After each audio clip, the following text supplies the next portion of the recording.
Welcome to Inside Abode, ladies and gentlemen. How are y'all doing? I'm your host, Dave Jones.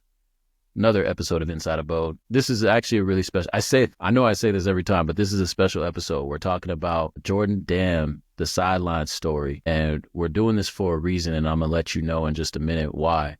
But before I let you know why, subscribe to the podcast. I say this every time. Subscribe. You might get some gems. And in addition to that, we're going to continue to talk about the market. We're going to continue to talk about real estate, but we're also going to lean into other things with the community. And then with this specific conversation, we're going to talk about luxury and how that looks different, or how we may not be representing all the things in luxury as an industry. I think we try. We're on a mission to make it look different in certain sectors. So you'll get to understand what those sectors are as you hear the conversation. So I'm going to let you put two and two together on where we're headed with this. I'm not going to tell you everything, but you're going to kind of know where we're headed with this in terms of luxury and what we think about it, or who we want to be representing. So with that, I want to give you an intro to the guest of honor today. It is Jordan Dam, Abode Jordan Dam. I'm excited about this because we just got done talking, and we go back and we have all kinds of stories to talk about. He's been an agent for 2 years. He's been a 30 for 30 this year, had a big year in real estate, married, 3 kids, no pets, graduated from Wilson High School here in Tacoma, which is now Silas High School here in Tacoma, and then went on from there, played basketball there, had a great career there, and then went to Centralia Community College, played community college hoop, and then went to go play college basketball for one of my boys, and then went from there to play pro. So, I mean, we're talking about how his journey has, transpired into what he is today, and then where it's going to take us based on what he knows and what he's experienced. So, with that, I'm going to bring on my man, J Dam. How you doing, man? Good, man. How about you? Doing good, man. Just had to get that little intro in there and get you up on the show. Like, yeah, how you doing, man? We're in December right now. How you holding up? Man, it's good, man. Trying to relax a little bit now. I mean, had a busy year with just everything, with business, kids, being a husband. Just now at the end of the year, hopefully trying to wind down a little bit, relax a little bit, and everything else start taking off. Have a crazy 2025 with everything. Yeah. I think you will have a crazy 2025. So this is the sideline story. Obviously, as I told you, it's inspired by Cole. Like, I'm a Cole fan. Yep. Cole's has his audio series. I'm listening to his come up, and I feel like it has parallels for me. But I also, when I hear your story, I see your story, and I followed your story. I've known you for a long time. Yep. It has parallels to yours. So today I want to talk about like your story. So talk about like, where did you grow up? Like, give us from, I don't know, elementary school to high school. Like, what did that look like for you? Yeah. So I grew up in East Tacoma. I've lived there since, I was born really, but I went to Lowell Elementary in North End, and then Mason. So my mom's went to Lowell? Yeah, right by Abode. That's why Old Town nostalgia for me. Like, I love it over there. But my mom was big on, she's going to choose my elementary and middle school, and I get to choose my high school.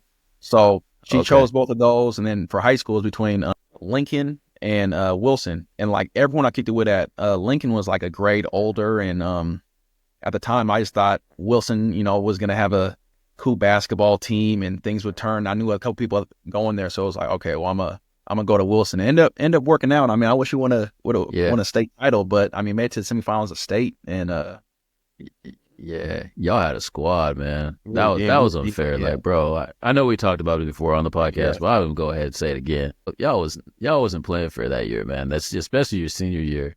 We had a squad, man. I think if we would have made it through Josh Smith in the semifinals, I think we would have blown Jackson out in the championship. Yeah, I agree. I agree with that. that. Y'all would have matched up well. Y'all would have matched up really well. It would have been a good game. But Josh Smith, I think he won like 18 for 18 from the free throw line against us. And like, come on, man. It was just unfair. What were you going to do with him? He was just so big, bro. Like, what are you going to, like, you can't, our biggest high school level? Our biggest player was 6'3". Like, I think it was me, X, and like Kyle were all around. I was like 6'1" in high school, but like X was our biggest player. Yeah, X was tough, man. I mean, No, X, for real. Yeah. for those that don't know, who's X for those that don't know? So football player, he went and played at WSU and then went on to play in the NFL, just like his pops. So I grew up with him too. He's a cool dude. Yeah. So, I mean, you know, and I hinted at what we're talking about. So actually, I'll get into that in just a minute. So you went to high school, you went to Wilson, you guys almost got this. Then what happened after that? Like, did you go play college after that? And yeah, so after that, I actually went and played at Centralia College, had a handful of injuries. I mean, knee surgery, foot surgery, still having knee problems, was never healthy there the whole time, but then played really, really well down at NWACS in Tri-Cities. Coach Mosley recruited me right after NWACS and along with some other coaches, but man, he was just so personal in terms of like texting me, my parents, and not going through the coach, you know, and that's the thing. I was hearing stuff from my coach. This school called about you, but Mose was straight to it. Nah, I want to talk to you. Come get lunch. You want to do this? Yeah, man. It was just it was like immediately after kicking with him, probably like 3 times. It's just like if he was at any school, it was home. It was like, nah, I need to go play for him. So like even now, like everything coming full circle from playing for him to like graduating and helping with like clinics and like training with them and then now like is doing clinics with him. So now sitting back and watching him as a parent, it's a whole different appreciation now. Yeah, that's super dope. And he came up on the scene around here too. Like, so with Mose, like Mose is part of the Savvy Vets crew. Like, that's my crew. Like we have a text thread. Like we're like, that's my homie. You know what I'm saying? Yeah. And I've been able to watch him because when I was at TCC, he had just gotten done and he was at Central and he played at Central, and then he was helping out a little bit at TCC at the time, just in transition, whatever. So I've been able to watch him in his coaching journey. And then I think I coached your team, but when he got the job at TCC, I coached the summer league team. But I don't think it was y'all. I think it was just after that. Like, or no, you weren't at TCC, but I was coaching Amos Saffold, Jason Strumval. Man, we had a nice little squad. We had a nice little squad when he was at TCC. But like on the Tacoma scene, like the Tacoma hoop scene, like, who was all playing around your time, around your era when you were a senior at Wilson High School at that time? Now, Silas. I mean, it was Mikey Hope,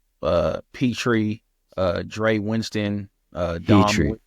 Yeah, I mean, there was I feel like at the time it was everyone. Like, I feel like there wasn't like one player. It was like there's hoopers at Wilson, Lincoln, Bellarmine, Foss, Mount T. It was one of the things where the games was packed out. They was bringing in extra bleachers every time we had a league game. It was a different time, man. Like, it definitely was a different time. What year were you? So I can think about who was. That was when that was towards the end of my coaching. That was when I think I was just a newer varsity coach at that time. And I had about 2 more years left because 2012, I think, is when I stepped down. Those were tough. That was when Narrows League. Like, that was Narrows League. I think we had Central Kitsap in our league. We had Central Kitsap. We had South Kitsap. Shelton was in the league too, I think. Yeah, that was a dub. I mean, easy dub, man, bro. When I remember, bro, one year we went to Shelton and then we lost because we would play them after this winter break. So we'd have winter break and we were coming in and we had a pretty decent like first part of the year for the first time in a while. And the guys that, if they're listening, they know Kwame, Rick Fujita, like I had a group. And when we played, we opened up in January, you know, that first game, like January 5th or whatever, everyone's back from break. We were at Shelton and I was like, okay, this is an easy way to get back into the rest of the season. We're finally having a pretty decent year. Bro, we lose that game. And now we got Bellarmine next. And Bellarmine had like Abdul. And I was just like, bro, we had to win that game. And I remember Ricky still tells this story when we talk. I need to call Ricky. I ain't talked to Rick in a minute. He still tells the story. I was so mad in the locker room, like that the gum flew out of my mouth. And this dude, Spencer, I love Spence, man. I still see Spence from time to time. The gum flew in his hand and he had it sitting in his hand and he was so shook because I was so hot that he said, the way Ricky tells the story is funny. And then like after I was done with my tirade, he like put his hand back up and like pulled my gum. I was like, bro, I don't want that fucking gum, bro. Like, I want to win. I don't want the gum. But he said it was so funny. But like, it was hella serious in the locker room. But now looking back and telling the story, I know in my head I was laughing too. Like, I was like, bro, that's comedy. That's things I still look back at, like those super serious moments in college when the coach is hot and then something happens where like everyone's trying not to make eye contact with the teammates because otherwise everyone's running. I know that y'all had those moments with Coach Alward. Oh my god, man, I don't even know if I could say some of the moments that he did. I remember him just kicking basketball, saying certain things, and everyone like looking like, and everyone holding. There was a couple times where we slipped up and like everyone let their laughs out, and we was in big trouble. But it was always he would say something and be hot, and we had a full team of like jokesters too. So it was just like everyone's side eyeing people and trying to make sure the other person laughs. Yeah, that's.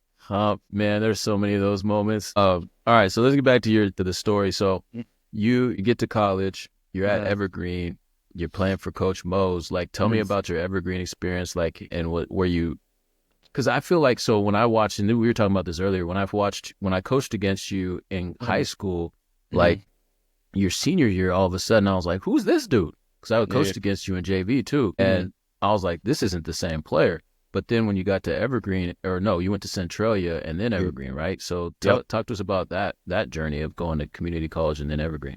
Yeah, I mean, the journey at CC is obviously just like a grind. You're out there living in little random town, so you're really just focused on like hoop. And I was at the time, I was a business major trying to get a double AA, and it was just like I remember just having economics class. You have calculus class, all that stuff, and then it's like, man, I don't feel like doing this. But from the journey from there was once Mosley recruited me, it was going and having my visits and talking with him. Once I signed there, I think like 3 weeks after I signed with him, I actually broke my ankle and like tore the ligament in my ankle. So it was one of the things where it was like, hey, I don't know in the season, but like NAIA rules, they don't have like medical red shirts or anything. So it was like I wouldn't have been able to sit out and do anything. I was just lost a year pretty much. So I remember talking to Mosley about it and still trying to come back and play. And then NAIA actually made me ineligible for the first quarter. And there was no reason. I appealed it 3 times. It was like, all right, I graduated with a 3.2 in business, double AA. Why am I ineligible? And it was like, oh, they were going off my last quarter because I graduated a quarter early at Centralia, and they were going off that. Oh, okay. Only that last quarter. Did you take summer classes? Summer classes? It was going right when the season had like you need I think 12. I needed like 12 credits or something like that. So it's like I took exactly 12, which usually I was taking like 15 because he was getting a credit for basketball type stuff. So they made me eligible. So I remember I got cleared to play junior season 20 minutes before we were supposed to play Portland State. Like, and I was hyped, and I had my shoes with me, so I was ready. And I'm cool with Dre Winston too, so I was playing against him. So it was.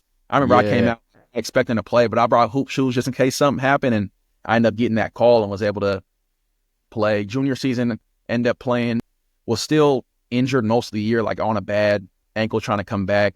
Going into senior year, I had dropped some weight. I was training 2-3 times a day, working out, going to like private runs with like Rodney Stuckey, IT, and them out in Kent, and playing in like the Z-Ken type stuff back when it was like him and Avery doing stuff. And I remember going crazy at Z-Ken that year. And that's when I knew I was like, nah, I'm going crazy senior year. No, so I remember because I remember I was telling you this because I remember playing against you at that time when you were at Evergreen.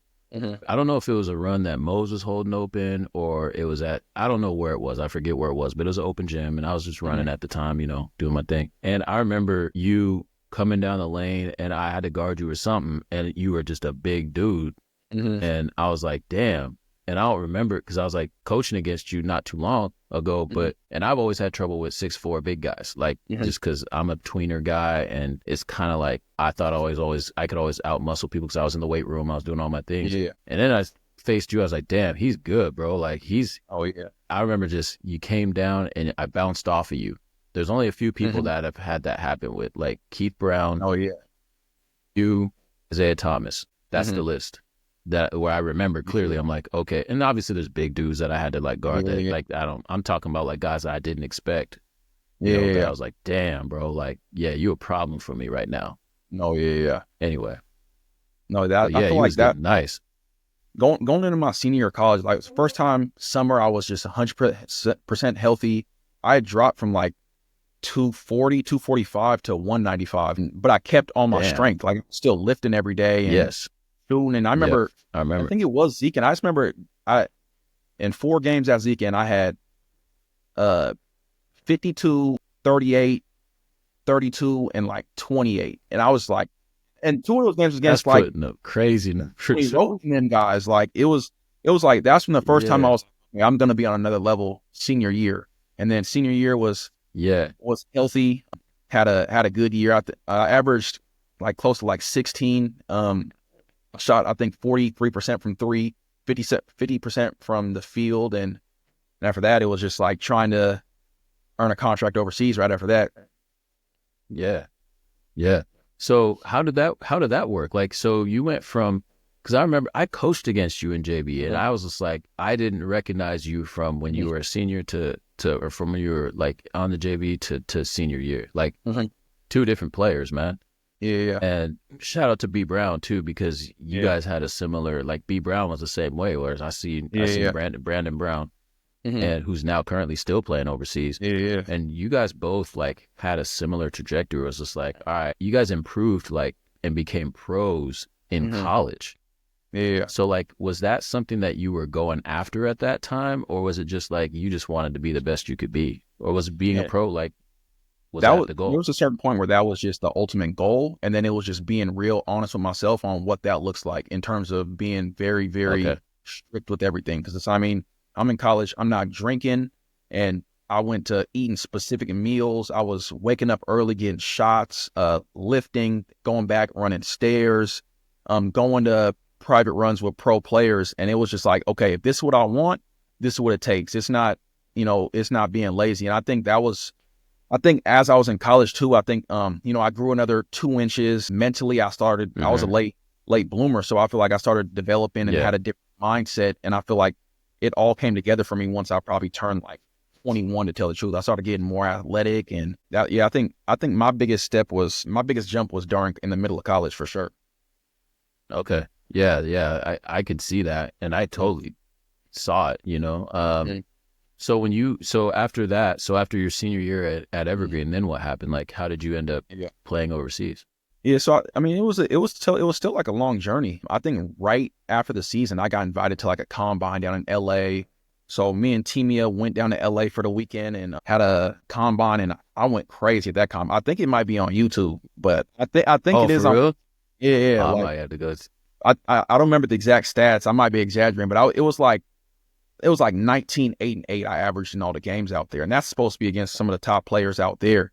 And I remember coming back like in a mood like, I'm getting a deal. You know what I'm saying? Like, this is guaranteed. I'm getting a deal. Like, I thought it was guaranteed. And I remember just, the agents that were out there hitting me like, hey, you might be going to Greece and this and that. And then months go by and nothing comes. And it's like, man, what do I do? I remember talking to people here, and it was like, hey, go play in the ABA at the time and start doing this. And I remember at the time, that's when they were doing like Tacoma Thunder and different things like that. Tacoma Thunder, yep. And I remember they were doing like Tacoma, like pro-am games at Foss at the time.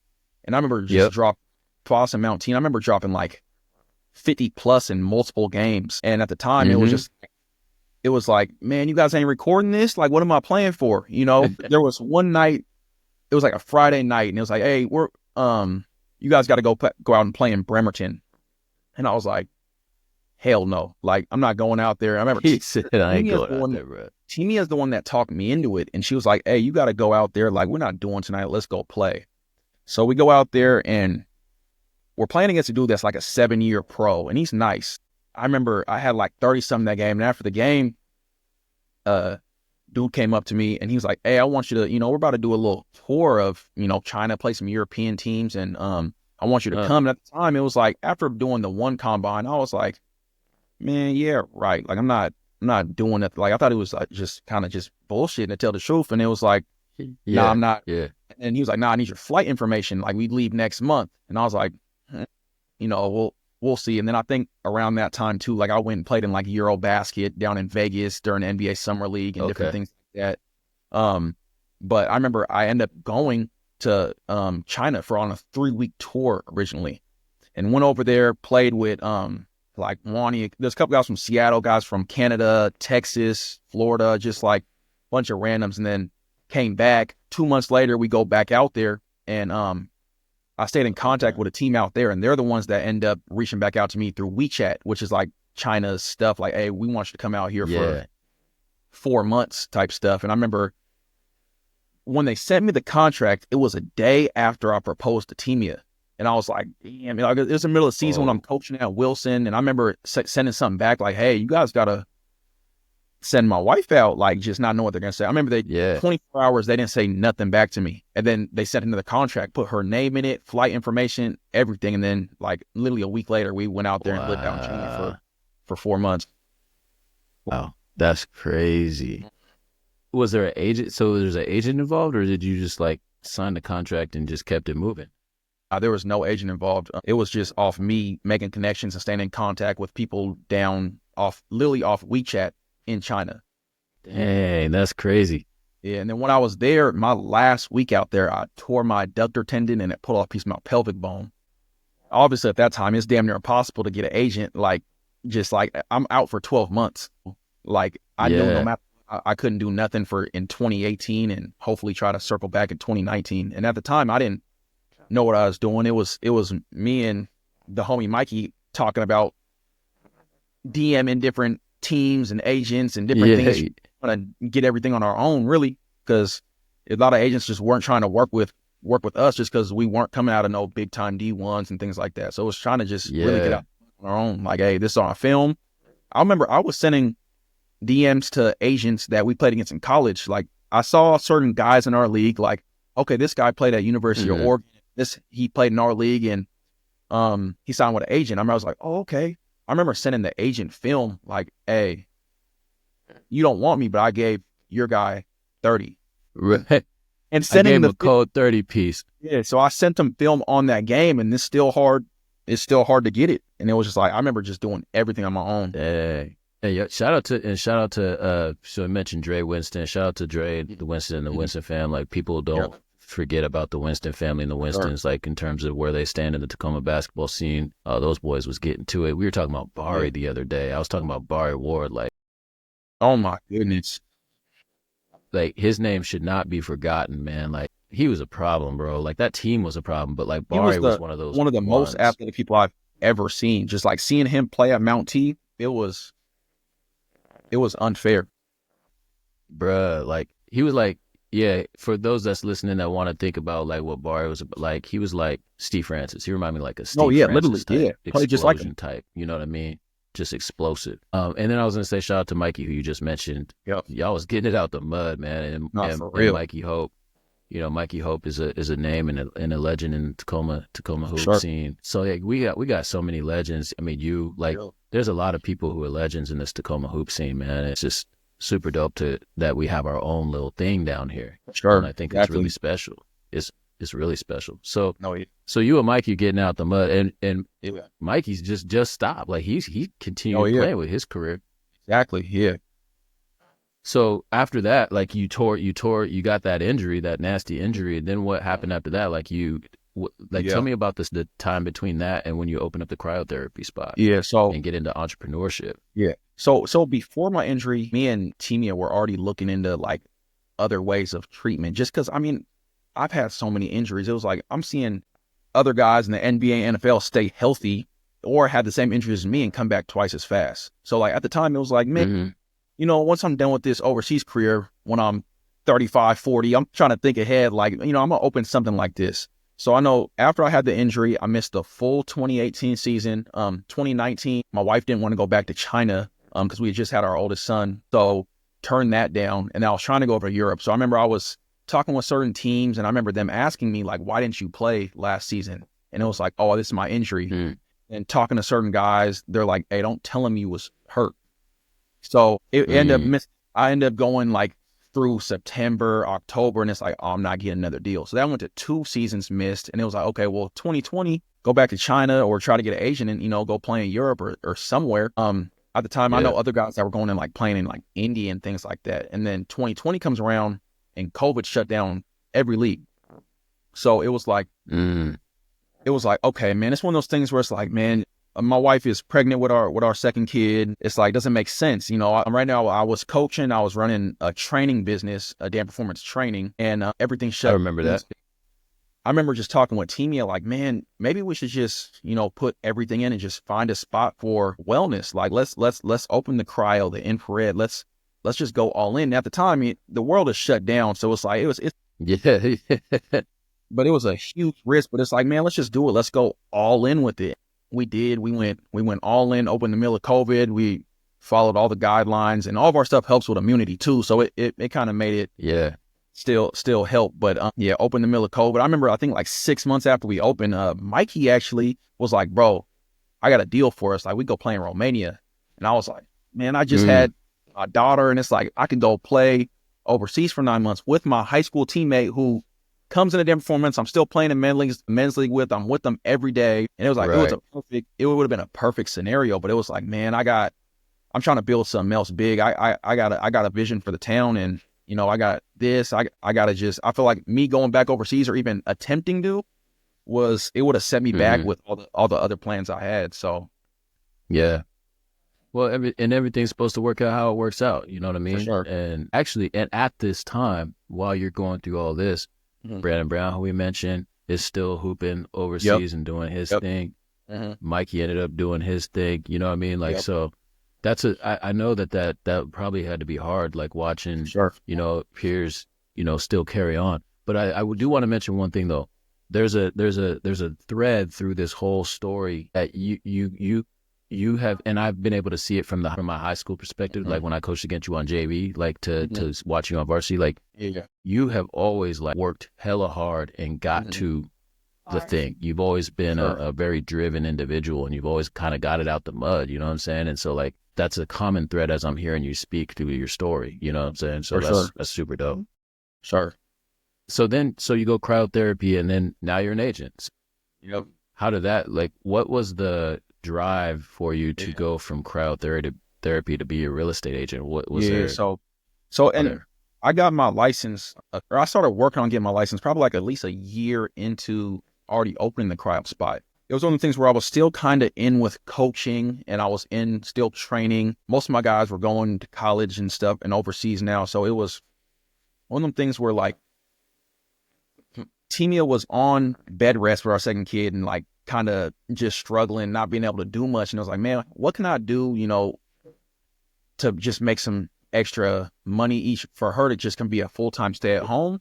And then it kind of clicked with real estate, because my friends and family that had just like kind of bad stories just with lenders and agents in terms of getting what they want and feeling like they're being taken advantage of, and being forced to certain situations they don't want to be a part of. So it was like, okay, well, at the time it was like, okay, I did the other stuff I want to do out the hoop scene, teaching myself how to invest in stocks, crypto, and the next big thing in terms of like building wealth, in my opinion, was real estate. So it's like, okay, well, what if I can get my license and I have knowledge to go back and give to friends and family and do this? And that was the first initial goal with it, was like, okay, I could change the game. There's not a lot of people from, East Tacoma coming up, opening businesses, getting their licenses. Like I feel like I could come in, change the game, make my own name, and kind of do good for people. Yeah.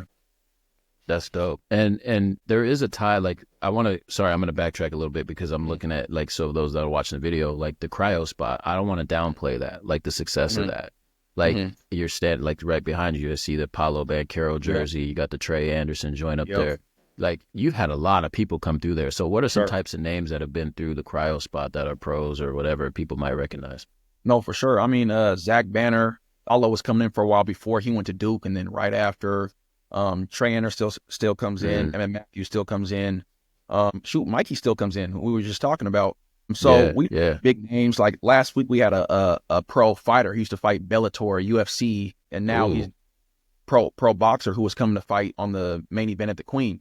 So we get even people that aren't from here. We have people that come and stop by when they're in the state or in town. So we've had some big names, and it's dope to see now that we're 4 years in, and just like seeing how it's growing and where it's gonna continue to go was just like, I mean, just taking a step back and thinking of it, it's like we got a Black-owned medical center here that we like tried to go against the grain and make it affordable for athletes and people that actually need these services, and we being able to bring it back to the town. And so even outside of just athletes, but just being able to bring it to the town is just a big deal in my opinion. Yeah, that's fire, man. And there's a lot of synergy there between, and this is what we're talking about, and where we're going with this is, for those that have stuck around to listen, like, this is where we're going with this, because there's a tie there, right? Like, you got the pro athletes and in there, and from what I heard, you guys had a lot of conversations about crypto, investing, real estate, like all of those things in the cryo spot. Exactly. Yeah. A lot of the times, it's not even guys that come in. It's not just a come in, do a service and leave. I mean, that's why this week we're turning the front into a lounge area. It's like people come in here and stay for hours, and we talk everything. It's like we'll talk anything from, real estate, crypto, stocks, to just, what goals and everything. And it's just like hearing the need that some of them have and how we can, fill them. Just, I feel like like you said, there's a lot of synergy in terms of what we can do for them, and hopefully make their life 10 times better. It's things that I wish I would have done even 10 years ago that I didn't have the mentors at the time to really put me on game for it. So yeah, that's all of us. That's me too. Like, and that's all I'm trying to be for young people now, because like I didn't have, real estate wasn't a conversation in my household, or it wasn't and I'm like my mom was raising 4 kids, like, and we rented. And so it just wasn't something that was top of mind for me personally.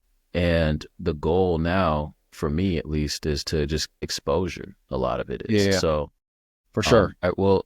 I think, like, so as an agent, so now you're an agent, and we're in year, 2, you said? So I'm going to stop the conversation right here, because there's another part to this conversation. And I want to talk about like where we're going with this idea of, having athletes in there, talking about investment, talking about that, and knowing that there's a need for that. It's like, I know Rhonda Banchero's big on that. Paulo's mom. I know she's big on that. Hopefully maybe we can have her on a show at some point in time to talk about that. But you see it, I see it, we've all seen it. And now we're trying to address that, you know what I'm saying? And so I want to I want to leave it right there with that. And I'm going to end this podcast more differently than I've ended other podcasts, because there is another part to this. So I appreciate you coming on, J Dam. We're going to end it right there, and then we're going to move into the next one. So for those of you listening, like, this was the sideline story of J Dam, and then where we're going with this, you're going to want to hear about where we're going with this, I think. So make sure you tune into part 2 of this conversation. And with that, we're out. Peace.